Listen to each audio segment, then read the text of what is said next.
Welcome, everybody. Welcome back to a very special, very fun episode of Booking It with me, Jonna, your fave. I have with me today author Eric Lard. Eric, thank you so much for being here. How's it going, everybody? Hi, Jonna. Thank you so much Uh, for having me. Absolutely. I'm so glad that you could be here. Um, you live in California, right? So you're at like what? You're at It's like like 3:30 3 hours? in the afternoon. Yeah. Yeah, so like you're just like mid luncheon or whatever, and I'm just like, man, I just got off work like an hour ago. Yeah. I kind of snuck out just a little bit early so I could grab a quiet space and be able to join the conversation. I mean, who's nobody's gonna know. Who's gonna know? Who's gonna Yeah, tell right. him? You know? Nobody's gonna tell him. Okay. Well, Eric is here to talk to me about his book coming out September 19th, which as of day of recording is 3 days away. Yeah. I just so happened to like look at the date and I was like, oh wow, that's in 3 days. Yeah. Yeah. No, Ah, it's crazy. I can't believe how quick this one came up. Usually I'm like just so focused and firing out newsletters and doing everything I can and just this one kind of snuck up on me and I'm like, I think they announced the release like 6 months early, and it just lulled me into submission. You know, so They're like, hey, we know you're probably not done with the book, but you got until this day to be done.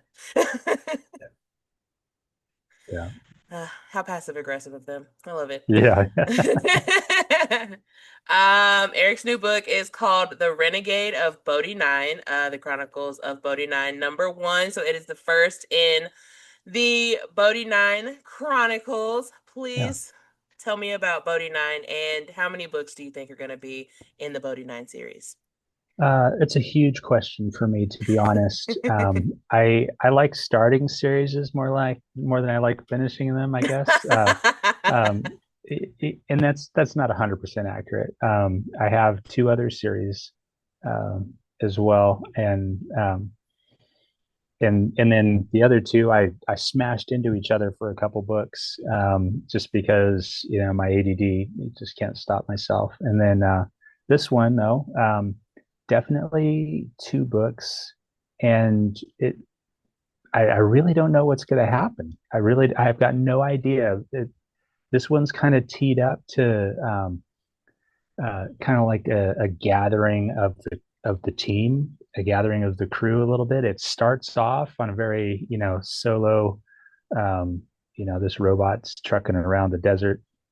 He doesn't have a prime directive. He doesn't know what he's up to, and meets a family, and their daughter gets basically they flee because outlaws are headed to the house to take her away to the mines, because only the kids can mine this alien metal that they've found in the mountains. And so um, now he's got a new prime directive. So it starts off very focused, but like everything I do, it gets bigger and weirder. And so the follow up book to this, we don't know where it's going to go, but there's definitely a follow up. Um, you know, you've always got to bake that in, and so we'll see. It depends. I think it depends on what the response is. Um, I don't know what the appetite is for this kind of story, because I mean it's kind of like the same people that are liking uh, Fallout Mhm. as a series, um, are probably the types of people that are going to like this story. It's a little niche. It's a little kind of out there, but I think one of the ways that it was put is it's kind of like Stephen King's Gunslinger series mashed together with Martha Wells's Murderbot, um, with some Firefly flavor thrown into the mix. I know what Um, Firefly is. I know what that is. yeah, I also know what Fallout is. One of my best friends loves playing that game. That's one oh of yeah, her favorite games to play. So pretty iconic. yeah, yeah, it is. Every time we go to a convention, she's always looking for like Fallout stuff. So if we're not at conventions together, I'll like look for her and be like, but I don't like I only know a little bit about Fallout, not a lot. So like some of the characters I'm like, I don't know if that's I don't know who this is. I don't know anybody. So, I just kind of like take pictures and stuff and I'm like, is this something that you think that you would like hypothetically? Yeah, right. Um, the cover of this book is giving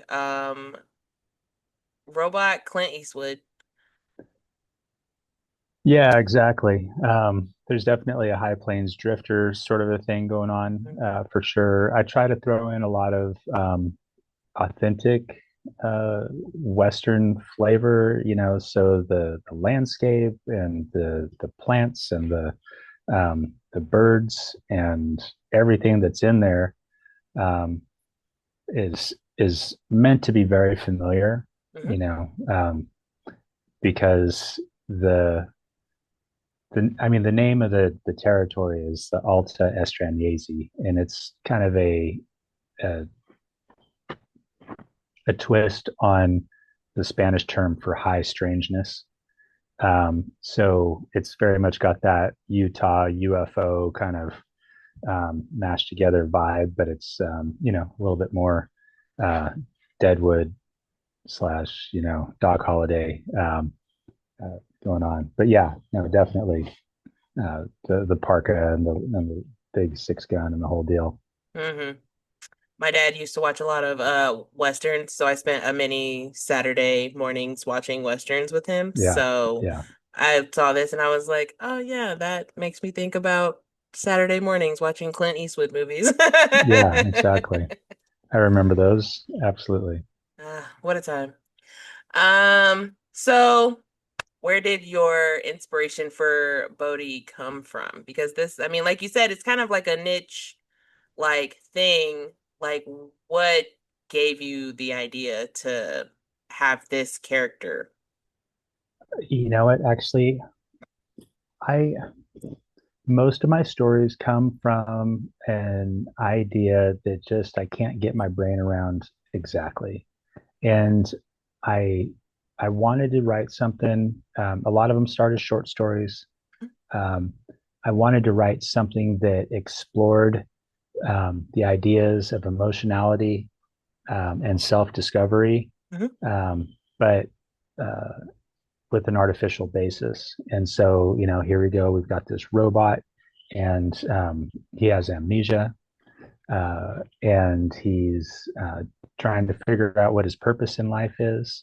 And so he's just really like fixated on this concept of karma, and he seems to understand it better than any of the people that he runs into, because he's just constantly getting beat up and pushed down, and the people are not super friendly to robots, and he's a weirdo by robot standards, um, Oh. and so uh, he's definitely an outcast, and so when this family befriends him, he takes that to heart, and the karma idea um, is, I mean, he's like kind of OCD about it. He's got a whole ledger, and he's putting in every interaction and figuring out where it stands, because he's like, I don't know what I'm doing here, but if anybody calls me to the floor, I'm going to have my accounting in order.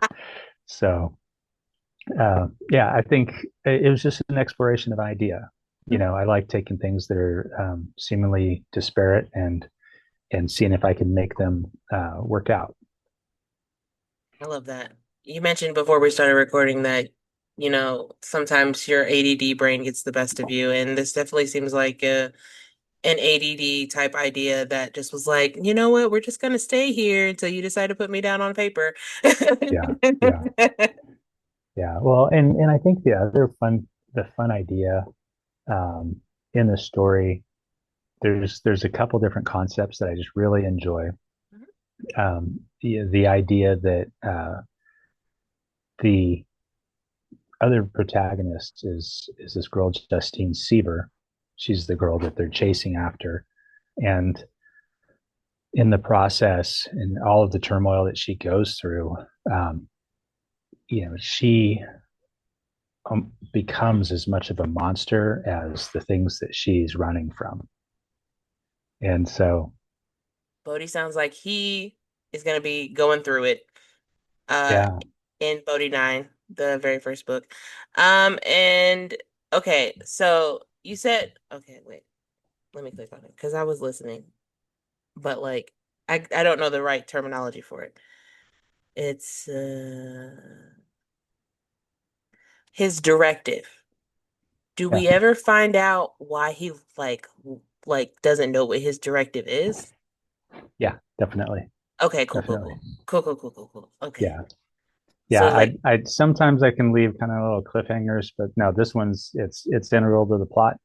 Um, and Justine, it ends up being pretty helpful in discovering, inadvertent as it is, and it kind of it's kind of like the act one, um, mini climax before getting into the bigger story. mhm. He gets a hint of where things are coming from, and yeah, then he's got to kind of work it out for the rest of the time. And meanwhile, there's um, all these different monsters everywhere, um, and nobody really knows where they came from or why they're there. And they're only here in this one area.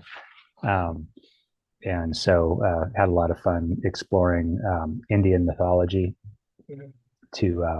to bring those to light, and then it just gets weirder and weirder from there. Um, so I love that. yeah, it's pretty fun. I had a great time. Actually, I had a really good time. It was like one of those just really. He's such a feel good character Mhm. to interact with. Bodhi is because he's good natured. He'd rather take a pounding than hurt somebody else or create trouble. Mhm. Um, and over the course of the the thing, you begin to understand that maybe there's reasons for all this, and um, he's got maybe a little darker past than you would expect in the beginning of the story. So good times for sure. So you just can't help but root for him, is what it sounds like. Yeah, yeah, yeah. Like, come on, get out of there. You Come on, know, buddy, you can do uh, it. We yeah. believe in you. Well, and I think the fun part too, to kind of lean a little bit more into the the contrasting ideas. On the one hand, he's a robot, but he has all these feelings. You've got an innocent young girl that kind of turns into a monster. You've got uh, more with Bodhi, where he turns into he meets a character that just kind of just loves to needle him and mess with him and flirt with him, and he's like, I'm a robot, right? And she just keeps doing it, and it keeps bothering him more and more and more, and he realizes, it's like, this isn't right. This is not right. There's nothing right about this. I'm a robot. This doesn't make any sense whatsoever. So there's a lot of things that have that kind of dynamic tension to them. It sounds like the making of a great best friend duo. Yeah, yeah. There's a lot of that. Yeah. We love besties. Ah, well, for the people watching, because nobody's like, I only post this on YouTube. I don't actually post it anywhere where it's just audio because that's a whole separate thing that I would have to do, and I don't want to do that. Um, The Renegade Bodhi 9, book number one in the Chronicles of Bodhi 9, is coming out 3 days from now, September 19th, 2025, as of day of recording. And I would like to talk to you, Eric, about the Incursion Chronicles. Oh, sure. What are they about? And are there going to be more books? Because right now I'm looking at two books. Yeah, yeah, yeah, yeah. So, well, I've written the third book for that Period. series. I'm getting close to turning it into the publisher. They'll have their opportunity to do the copy edit and all that sort of thing. They typically don't do much of any developmental editing for me. Mhm. So I really get everything high and tight before I hand it off, because it's essentially in the state that I want it to be in for the audience. Um, so the trilogy is complete for the Incursion Chronicles. It will continue. Um, uh, uh, so I'll just back up and tell you what it's about, so you can get excited. It's I'm already science excited. fiction. I don't know what you're talking about. I don't know what it is, but I like it. Um, yeah, so Incursion Chronicles is another story where I wanted to explore an idea, and that is I grew up. I loved like Mech Warrior and like Pacific Rim as a movie with the huge robots and they're being run by people inside of them and all that stuff. Yeah. So it's kind of like jet fighter pilot on crack and steroids at the same time. You can't think of anything like more powerful, right? Yeah. And or complicated. Or And chaotic, you know. so, yeah. And so the story essentially is about a girl that grows up in a mech, right? Because their world is in constant warfare because of an alien invasion that is, they're wiping out humanity from one end of the solar system, and they've beat back all the way to the home world, and it's where they're going to have their final stand. And it's pretty obvious that's going to be the final stand. They're not going to make it out of this.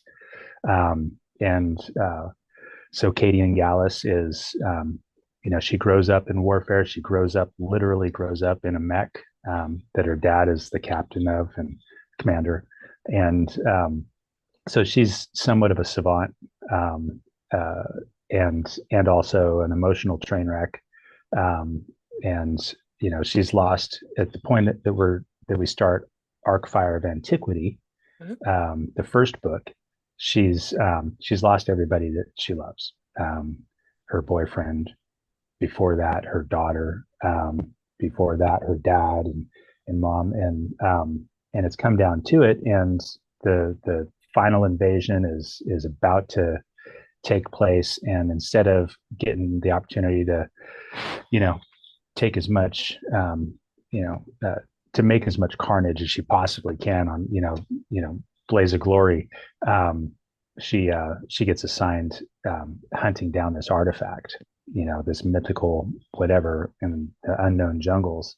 Um, and so she's kind of upset about that, but she heads out there to do it. And so it ends up being, I call it Full Metal Lara Croft.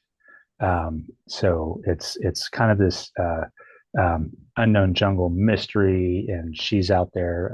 But the idea was to explore, hey, what if you have this person that's got this super powerful um, day job, right? They're insulated from the world and they're nothing but firepower, and you bust them down, and then now they're just in power armor and they're running around and they've got no support, no help, and then they get busted down even further to where they're just like, you know, in their clothes. Maybe that, uh, uh, you know, um, so it's a fun exploration on vulnerability and on survival, and then it's got uh, my typical weirdness baked in. So there's paranormal aspects to it. Her dead ex boyfriend haunts her mech, um, and uh, comes comes calling at inconvenient times, and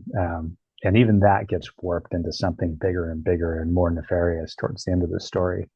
But she's got a alien co-pilot that's next to worthless. That's still pretty fun and comes in clutch when necessary. And um, so yeah, so that's the beginning. That's Arc Fire of Antiquity, and then the follow up.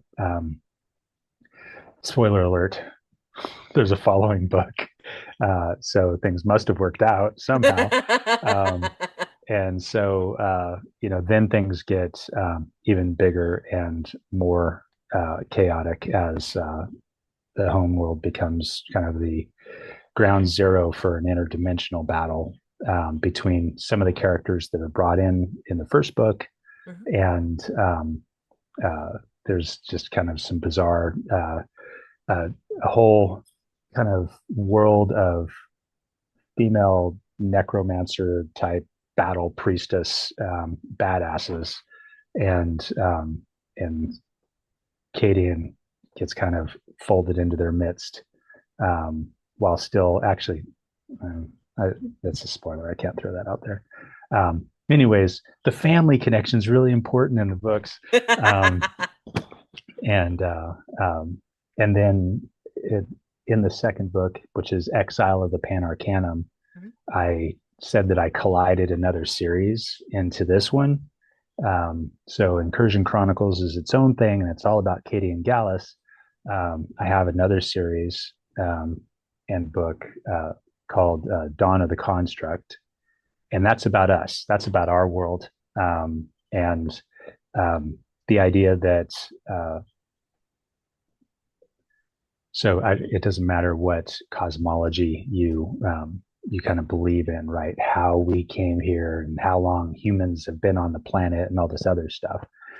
If you follow an evolution view, we've been here for hundreds of thousands of years, and because evolution takes so long, we've been at pretty much this level of sophistication for those hundreds of thousands of years, right? Mhm. We've been pretty damn sharp, and sophisticated, and it just takes a little bit of a couple moments without war for us to start like making flying cars and stuff like this. So that's the whole premise of Dawn of the Construct, is that there's these iterations of humanity and peak civilization that keep getting smashed by whether it's meteors or floods or volcanoes or whatever it is, it's catastrophe, Mhm. and that the whole thing is managed somehow. And Mhm. so again, it's the big question. It's like, what would these iterations of humanity look like? Is this where we get our ideas about magic? Because we can't really do magic, right? But we've got these Mhm. big ideas about how it would work, right? And dragons, right? We don't have dragons, but Love we had dragons. dinosaurs, and Mhm. so um, I explore an idea that this is happening to us, and that essentially we live in a prison, that humanity is kind of kept on a short leash. And as soon as we get a little too big for our britches, we get busted down. And it's all a way to kind of siphon off kind of soul energy, I guess Mhm. I would say. And it's for the purposes of an alien race Mm. um, that's kind of fueling their intergalactic warfare by using the Earth as a generator, essentially. And so that's how it ties into um, the the Incursion Chronicles. Is Katie and Gallus's world of Epriate Prime was the precursor for humanity before we came here. So, and that's not too much of a spoiler alert. They It all works out. But my I main hope so. character in Dawn of the Construct uh, ends up going to back in time to kind of understand what the dilemma is, because he starts to begin to figure out that there's somebody's pulling the strings, but it's taking him a lot of effort to figure out who's behind it, and that's what he does. He goes back, and so I've got my two main characters, and they're having a blast doing their thing. She's just destroying things, constantly. It's a perfectly fine situation, and she has a way of making it into just a flaming trash heap in zero time. And then he's just kind of like a young Gandalf type character, you know. Um, and so they're pretty entertaining together. And yeah, so anyways, it's a wild ride. It's a very wild ride. But I like to blend the sci-fi and the magic systems and the fantasy, Mhm. because why not? And at a certain point, technology looks like magic, anyways. Mhm. So there you go. I love it. It's giving Avengers and the TVA. That's what it's giving to me. Yeah. Yeah. Have you watched any of like the Marvel stuff? Yeah, Well, okay. Because yeah, sometimes I'll look because I have a lot of friends who actually haven't seen Marvel stuff, and it stresses me out. So like sometimes I'll make a reference and they don't understand it. So like, it's just okay. I just wanted to make sure that I was making a reference that wasn't going over your head because then I would have to yeah, come up with a different comparison. yeah. No, no, no. I've seen things. I had kids. They've seen things. So yeah, Okay. yeah. There's an element to that. Hmm.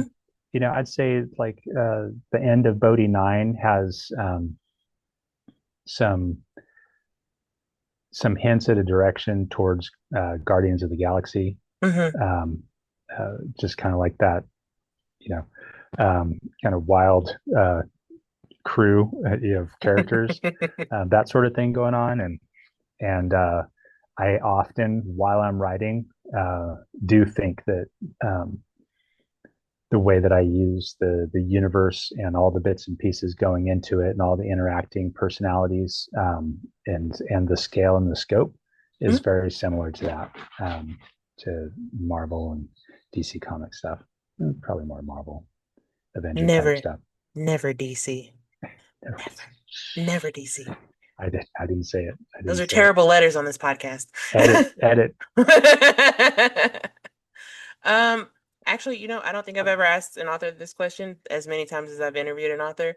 Um, was Arcfire of Antiquity the first book you ever published or first book you've ever written? If not, what was the first book you've ever written? Okay. So no, Arcfire was number two.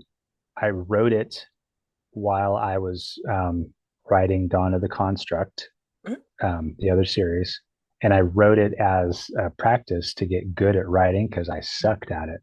Um, We all suck I at it when we first yeah, start. yeah, man, it's really bad. It's really bad. Well, you don't realize how bad until you start getting into it, and then you're like, oh my gosh, this is horrible. Hmm. And how do I get my ideas across? And so I was like, okay, I'm just going to do these little 1,500 word flash fiction. It was kind of like flash, not really flash, just short stories, um, episodes. And I'm going to, like I said, I'm going to explore this idea of vulnerability, through a mech and this badass pilot. And so, um, I just started noodling with that, and then 15, and then 15, and then 15, and then 15, and as soon as I'm in like 8 or 9 episodes in, I'm like, oh, okay, this could be its own thing.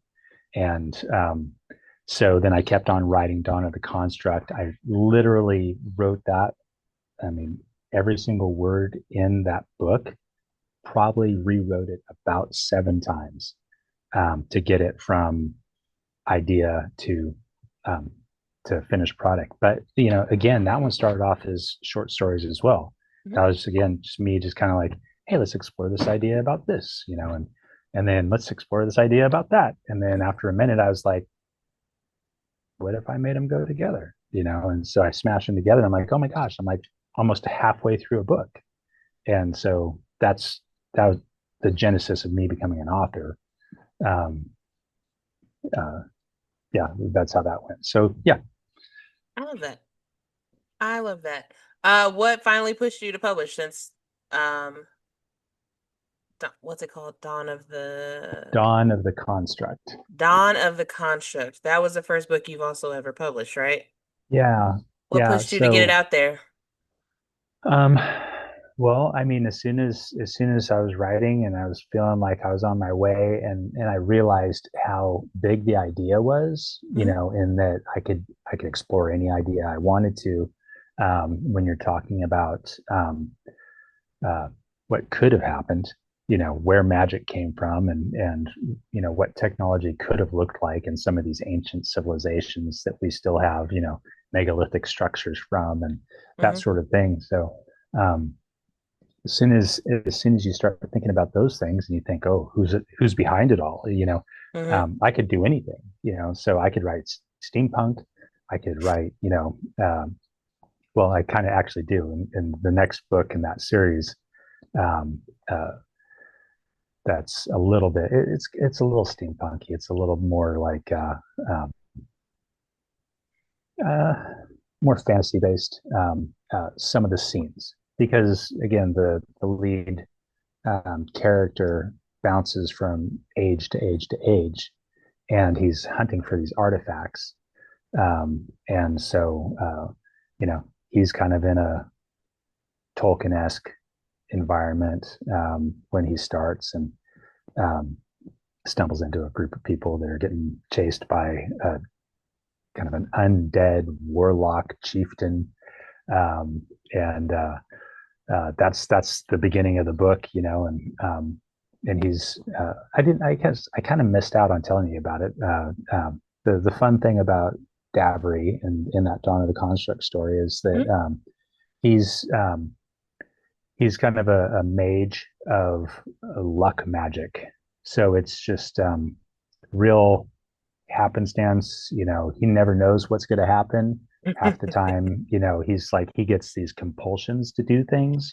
So he'll just kind of get a compulsion to, hey, maybe I ought to go into this bar and gamble. And then he like just ridiculously lucky until everybody's like screaming at him, chasing him out, with knives and cudgels, and he's hauling his rear end out of town. And he's like, what was the purpose of that? It's like this magic has a mind of its own. Mm. So fun, entertaining. He's always kind of like just going with the flow. And so, um, yeah, that's the entertaining thing I think about that story. I mean, that is, eh, I mean, if you got to like keep the money, that'd be a totally different story. No, But absolutely not. There's nothing like that. He loses it all, and he's uh, like, it would be cool if I it's like maybe widows and orphans got this money, but no, it's right. just scattered in the alleyways as he's like trying to save his backside. So, How tragic. yeah, exactly. Oh man. So I'm guessing we kind of find out why he's got this kind of compulsion during. Yeah, yeah, yeah, Okay. yeah, yeah. Okay. So, uh, it it comes out throughout the course of the story of Dawn of the Right. Construct, um, and he still only gets hints at what's behind the magic, Mm-hmm. um, and it gets revealed, um, uh, at least a big solid hint at where it's headed Mm. in the two Incursion Chronicles books, um, where he gets to meet the alien entity behind all the damage, and then also befriends. Um, well, it's a big tree hive mind, um, and it has ambassadors, and they're very tree like. And so anyway, um, there's so much. There's so much. Well, you should be passionate and want to talk about like and be able to talk about stuff all the time. I talked to maybe you know her, Valerie Willis. Yeah, yeah. Yeah. I talked to her and like literally she was giving me so much lore on like everything. And I'm just learning. Like I learned so much when I talk to authors because all you guys research like different things and then you like give me all of that information. I'm like, wow, I feel so smart. I feel like I'm learning something. This is so Yeah, fun. yeah. So That's entertaining. so you should be passionate about what you're researching and what you're writing because that's what makes other people like it, I think. Yeah, Me personally. Are you a planner or are you oh, a pantser? I started off as a pantser. Mm-hmm. I am slowly migrating towards a planner or plotter. Um, I am definitely in the middle. I'm a hybrid. So I start with an idea. Mhm, I'll kind of give it a loose outline, mhm. but it's kind of like a Nancy Pelosiism. You have to write it to find out what's in it. Essentially, is where it lands for me. It's like because I have an idea, I think I know what I want to do, but as I start to write it, the characters just go in different directions, and um, you know start figuring things out and tearing stuff up. And the next thing I know, it's like, well, we're not going there. We're headed over here somewhere. And it's just like, and what's going to happen? I don't know. I got to keep writing. And so I'm just like, I'm on the edges of my seat the whole time. So Those characters will do that to you. if you do them right, they will. Yeah, Yeah, exactly. yeah. You're like, oh, you should be here at this time. And they're like, actually, no, we're not doing that. No, They that's said, so 2 minutes ago. right. Literally. It's like, oh, sorry. That was like 5 minutes ago that we were going to do that. We're not doing that now. Sorry. I love that. Exactly. Let's say we had unlimited budget. Okay. Anything you wanted to do. Who would you pick to portray your characters in the TV show or movie version of your books? Okay. I think of Katie and Gallus a lot like Charlize Theron um, from Mad Max Fury Road. There's some definite vibes there for sure. Mhm. Um, it's easy to draw from recent movies. I mean, Dabry could. Oh, I'm sorry, I switched series. But wait, they go together, so not Right. really. Um, in the first book, Arcfire, it really focuses mostly on her, except for the bad guy. Um, he's kind of like a necromancer character. He's kind of sketchy, and so I don't know, somewhere between I can't remember the actor that did Professor Snape. Um, uh, I forget his name. Oh, Um, um, um, Professor Snape is played by Alan Rickman, R.I.P. okay, well, Um, and then Huddleston, um, the the actor that played Loki in Tom Hiddleston, Thor. love Yeah, him. Tom Hiddleston. There you go. Yeah, Love Tom Hiddleston. either of those guys would work out really well Mhm. for Sunthur, the necromancer, kind of shady interdimensional con man. Tom Hiddleston would be Um, perfect for that. yeah. Oh, and the guy that would be great for Katie and Gallus's ex boyfriend slash um, blade mate is the term in the story, but they have a suicide pact, and she doesn't make good on it. He goes out in a blaze of glory, and she's like, "You idiot," and No wonder then he's and then haunting she her. finds out, yeah.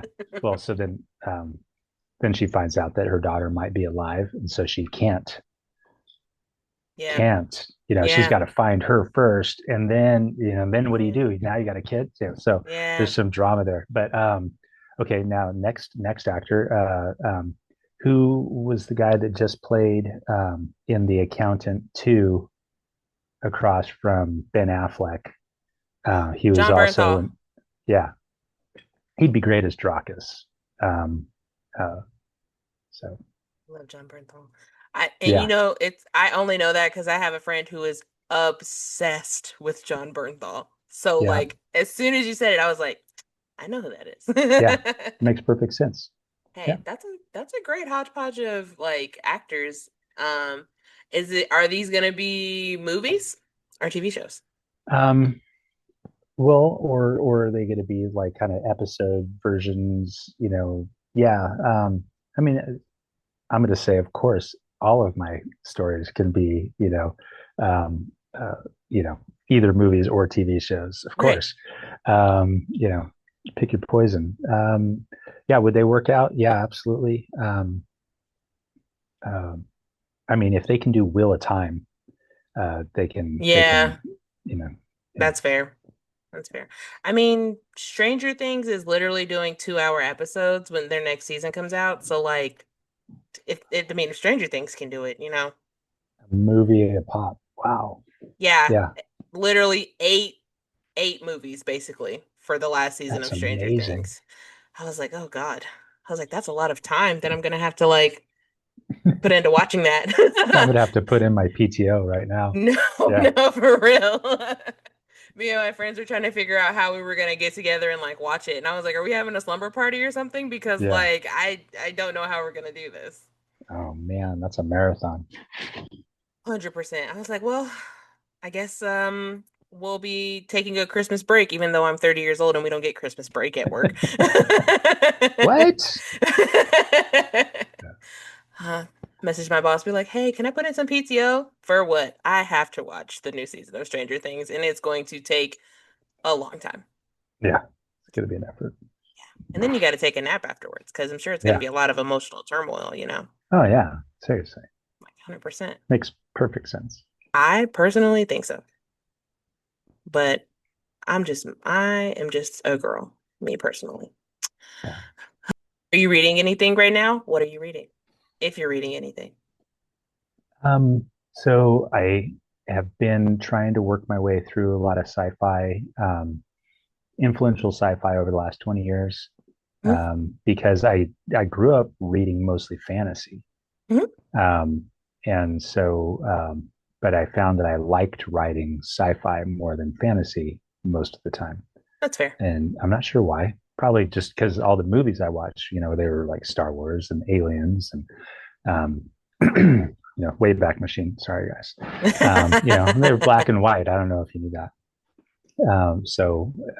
But that was my influential. That was my youth, Mhm. and so those things are always in the back of my mind, and so I just kind of have gravitated towards that more so than anything else. Um, so uh, I, I lost track of the question. I apologize. That's okay. Showing my age, right? Yeah, it's like he's got old references. He can't remember anything. No, it's okay. So That's what Google is for. yeah, right. I asked what book you were reading right now. Oh yeah, yeah, yeah. So I just finished Anne Leckie, Ancillary Justice, and I before that it was Yoon Ha Lee, uh, Nine Fox Gambit. Currently, uh, also tandemly reading Dan Simmons' Hyperion. Mhm. I'm struggling with that one, but I keep coming back to it. And my kids are like prolific readers, so they always encourage me. And then um, I decided to go back to a series that I like a lot.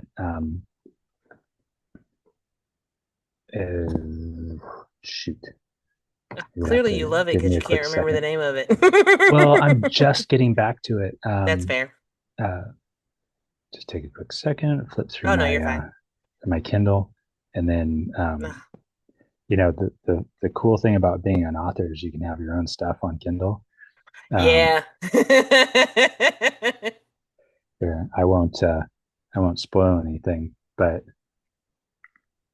can you see anything? No, you can't. Oh man. Oh, it's Ooh. switched already. Let's see. Let's try again. Oh yeah, there it is. Ooh. That's Ooh, I like that's that another cover. book. Yeah. So that's one Ooh. that's not in production yet. Um, But we already uh, have a cover, so we're ready. yeah, I built the cover. I wrote the whole thing. It's actually a YA crossover.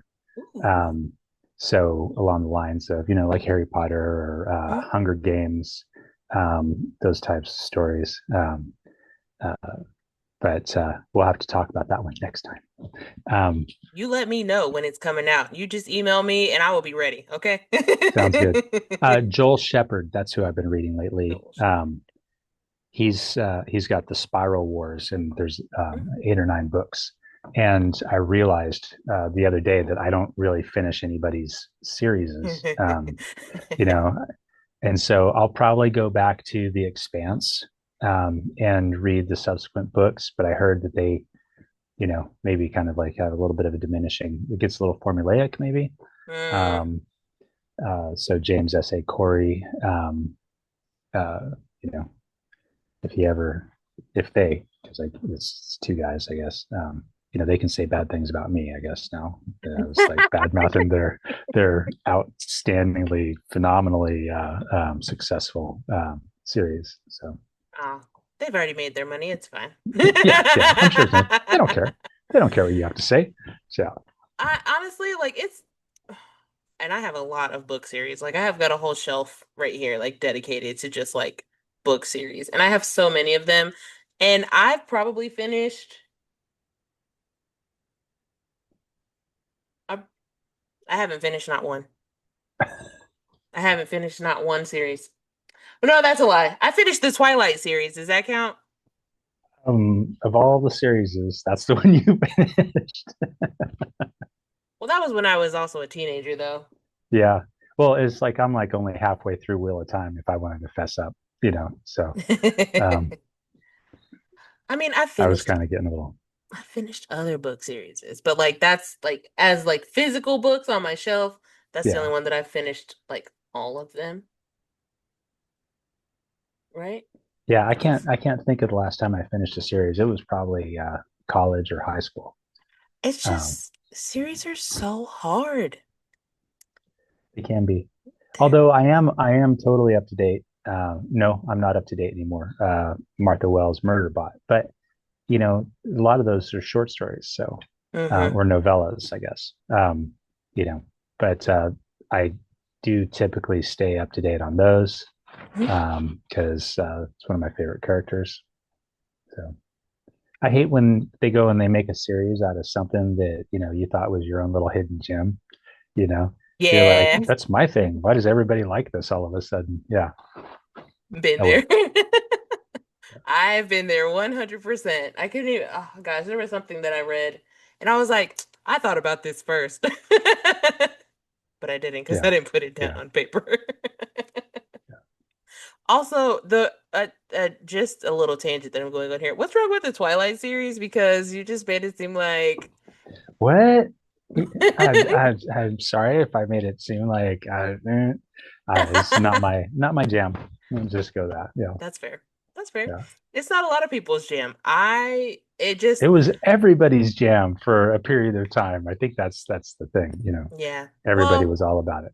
it came out when I was like middle school, high school age. So like all the Yeah. books were coming out then, and then all the movies were also coming out then. And so like that was like huge for all the Yeah. teenage girls because Yeah. like we had never read or seen something like this like in our whole entire lives. So it was everything. And it's like our all of ours first like real like love triangle, and it's Yeah. vampires and werewolves and they're fighting over a human, like, Yeah. you Yeah. know? Exactly. Exactly. So I and I Yeah. It was honestly huge. It's absolutely huge. and we love it still. So you have a Kindle. You Mhm. said, do you prefer to read on Kindle or do you prefer like paper books or do you prefer audiobooks if you had to choose? It might be, sacrilege, but I prefer to read on the Kindle. Okay. It's just so much more convenient. I've always got it because I don't get to just sit down ever because I've got a full-time job and, Mm-hmm. trying to write books and short stories and all this other stuff. So, and Yep. then apparently as of today, I'm editing a short story compilation with some of the sci-fi authors from Four Horsemen. So could be He good said, did fun. I sign up for that? I don't remember Is signing up for that. it's like it's opportunity to kind of like cross network and stuff like that, and Yeah. who knows what we can come up with, but yeah. So otherwise I was going to do my own short story compilation probably next year Hmm. because I've got multiple that are sitting there and I keep on submitting them to writers of the future. This is the great thing about not selling books is you're an amateur forever. So um, yeah, so I could just keep on submitting and submitting and submitting until I win. That's the plan. True. Or if you do end up getting famous, you can just use a different name. There you go. I suppose I could do that. I You hadn't could do thought that. about that. Dang it. That's what Frida McFadden does, the like Oh, thriller author. That's not her real name. Like nobody knows what her real name is. She's like a prolific like surgeon or something like that, and she like writes books in her spare time. And she's like, I don't want people to know who I am or that I do that. So like, yeah, here's my pen name, Frida McFadden. And I was like, that's crazy. yeah, yeah. That sounds like Buckaroo Banzai. Hmm. The whole premise of that thing is like rock star, brain surgeon, rocket Yep. scientist. Yeah. There you go. Now that's a ancient reference, and you're like right there with me. So I don't know. Look, I just want you to know I am an old person in a young person's body. Cool. Yeah. I mean, you I'm literally I'm heard the me say that I opposite. I'm a was, young person in an old person's body. you heard me say that I was watching Columbo, didn't you? Yeah, I did. I did hear that. Like, for a while there, I was just watching like Matlock all the time Oh wow. or like Murder She Wrote. I was watching Diagnosis Murder the other day. Okay, okay, Yes, legitimate. I'm an Yeah, old person. I also watch a lot of NCIS. NCIS is like a newer show, but like I love me some NCIS. it's been around now. Yes, but I also spent a lot of time with my grandma when I was a kid. So like Understandable. so her love of Mark Harmon turned into my love of Mark Harmon. So That's cool. I have just become an old lady in my 30 years of age. Yeah.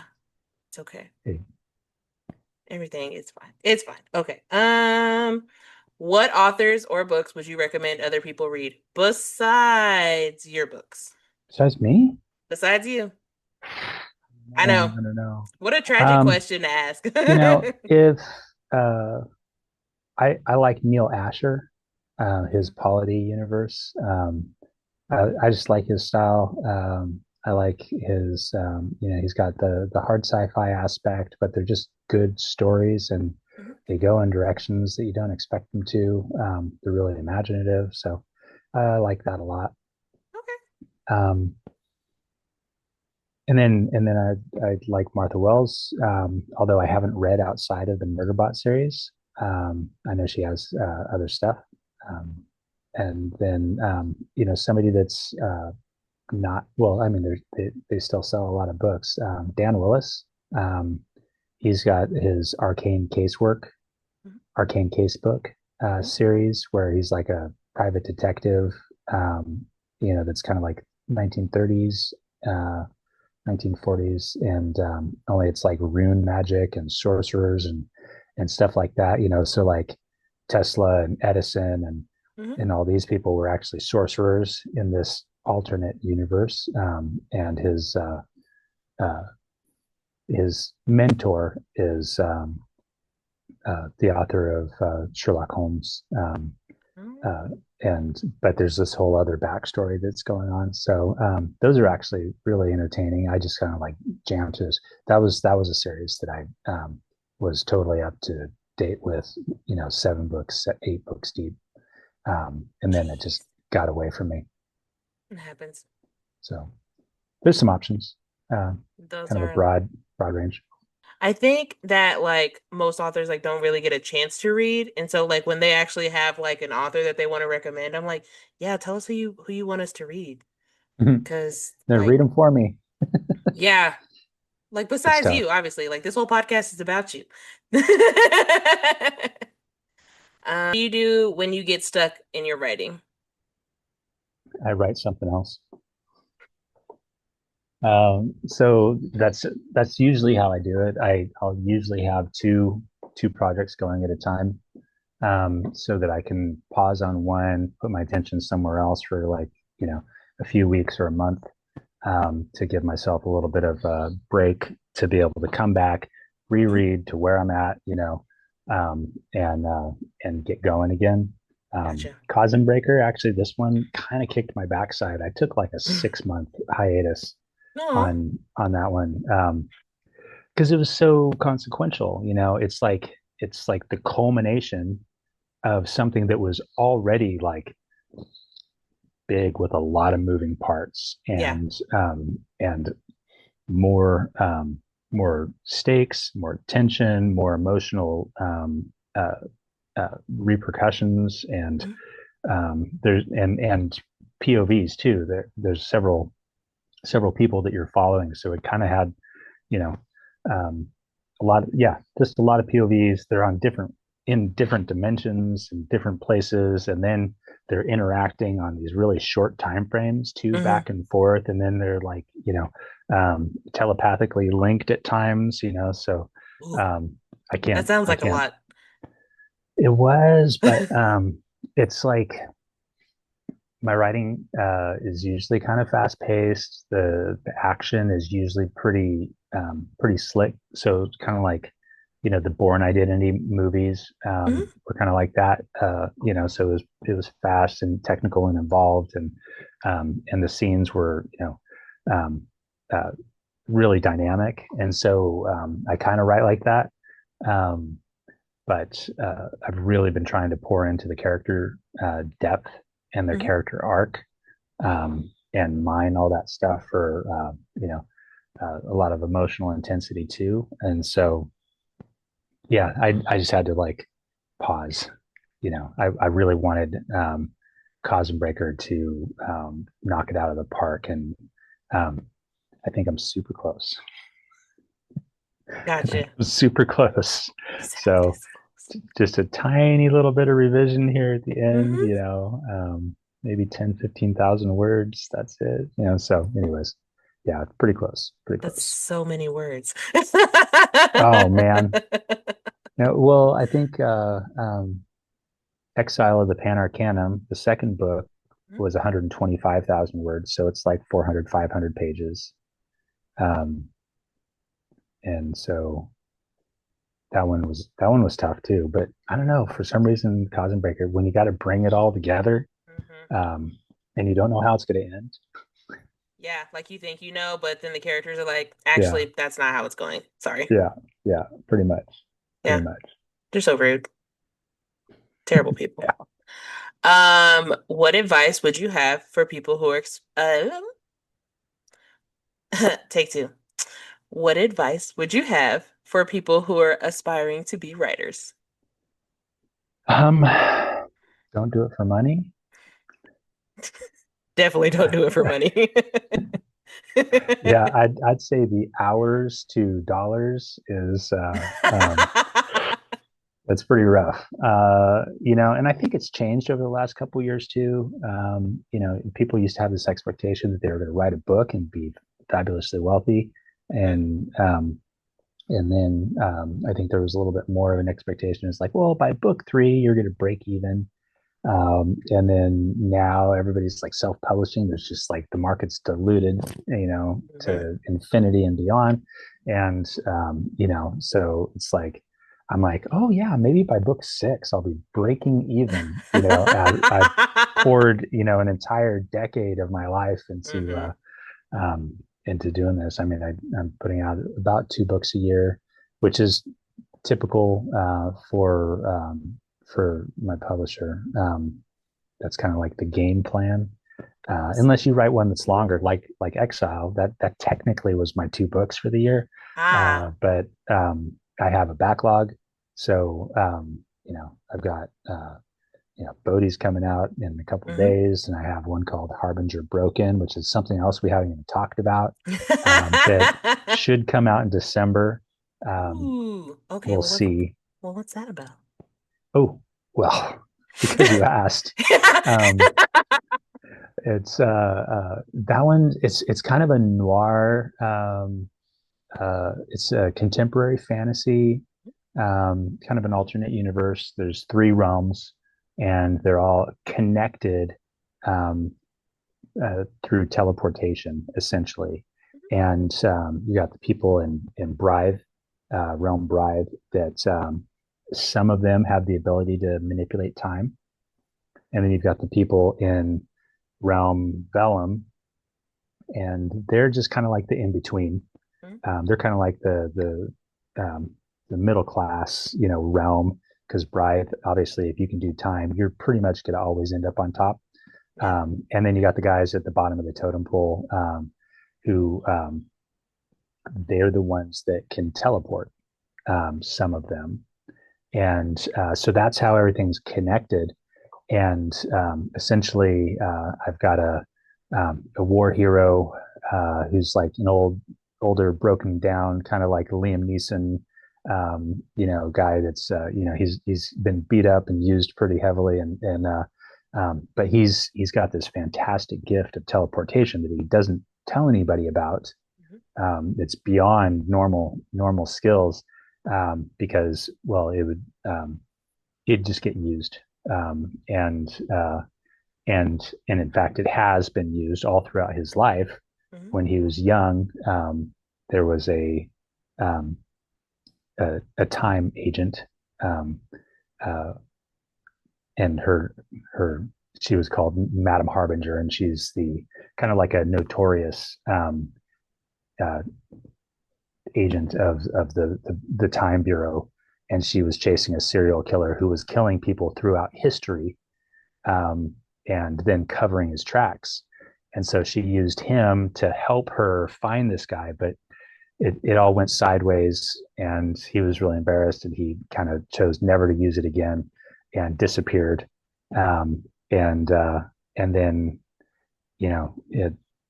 he got into trouble in a war, and saved a couple people's lives and helped kind of turn the tide of the battle. But um, uh, it all had to be kind of secret, Mhm. because he couldn't let people know he could teleport outside of the normal portals. Yeah. And then everything starts to compound from there. And so there's this secret love affair that he doesn't know anything about, that he was a part of because she changed time. So there's all this stuff going on. And so then you fast forward all this backstory to where the book starts, and he's going to take his life, because he misses his wife. And then he ends up stumbling across this woman, who's you know been left for dead, and it's Mhm. Harbinger. It's Madame Harbinger, and things just kind of go from there. That's tea. There's a lot going on. There's a lot going on. When does that book come out?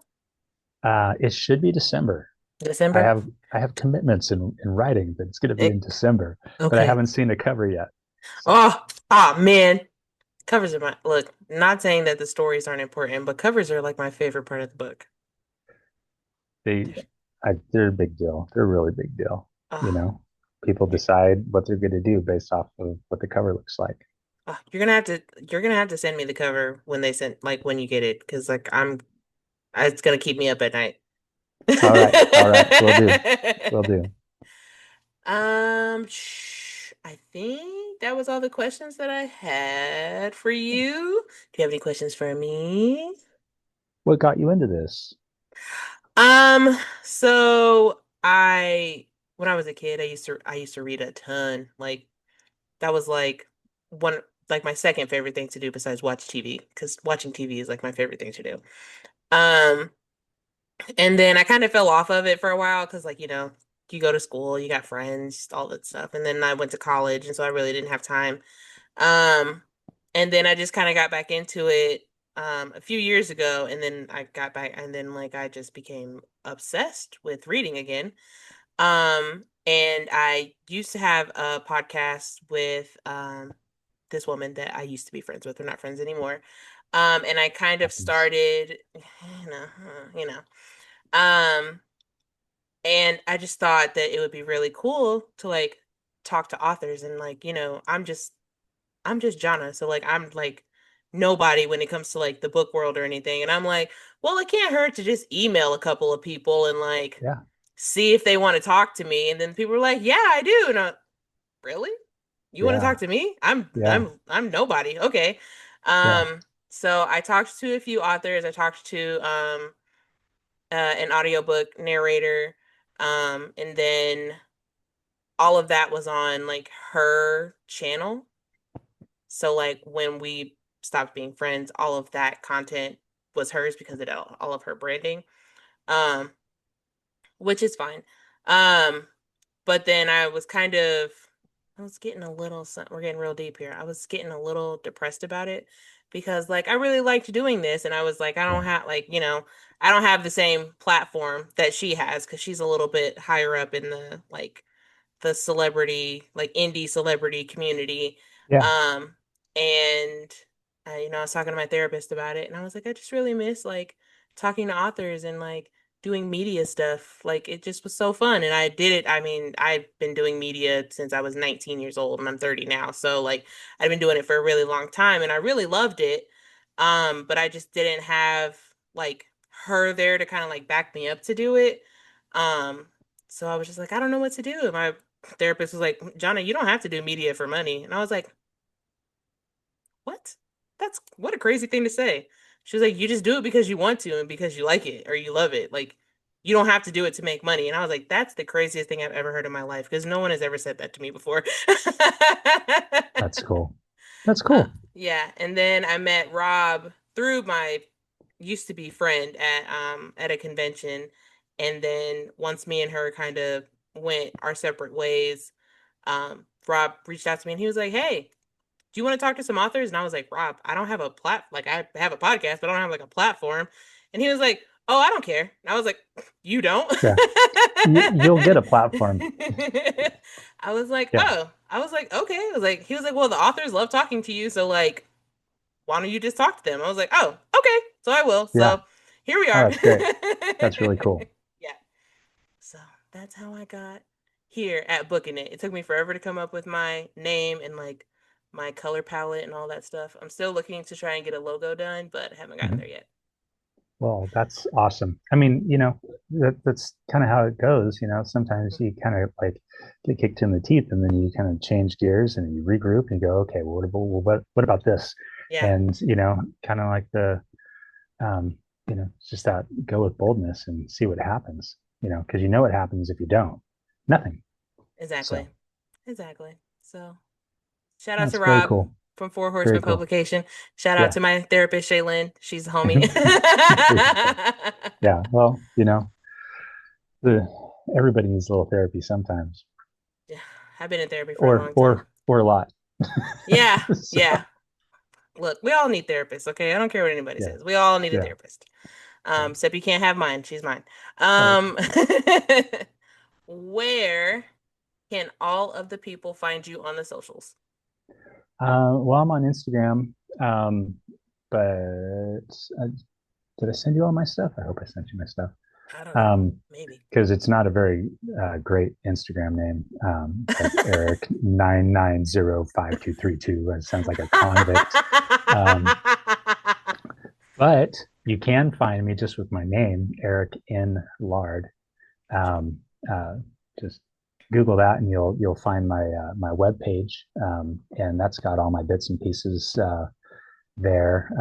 Some cool background stuff, free short stories uh, are on there. One's called Replica, and it's about somebody that downloads their persona into a robot because they don't want to go to a party because they're grieving a breakup, Oh. and terrible things happen. But it's you're legally bound. It's like it's your personhood. So whatever it did, it's what you would have done in the same situation. So what happens if, I don't know, it kills all your friends? So that's Replica. And then there's another story about, oh, speaking of therapist, um, uh, uh, this guy Modest is a therapist for AI because they get They, lonely. they probably need the most therapy, honestly. Yeah, yeah. So he's a therapist for AI. Unfortunately, sometimes that means he needs to kind of root out the ones that are going to go rogue and unleash themselves on humanity. So Yeah. that's part of his thing, and sometimes they're a little bit more devious and crafty. And so that one's actually um, all about deception and the threat of AI apocalypse and this guy in the middle, kind of like a Sherlock Holmes kind of a thriller. Mm. It's just contemporary. So Mm. um, that one's called Wolves in Wool, and you can find both of those on my webpage, which is, I can just say it's like enlard author.weebly.com. That's really not very helpful. So, like I said, just look me up.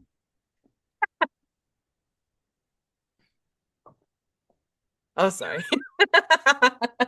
Yeah, yeah. That's okay. You're not very good at this, are you? It's okay. The social media stuff.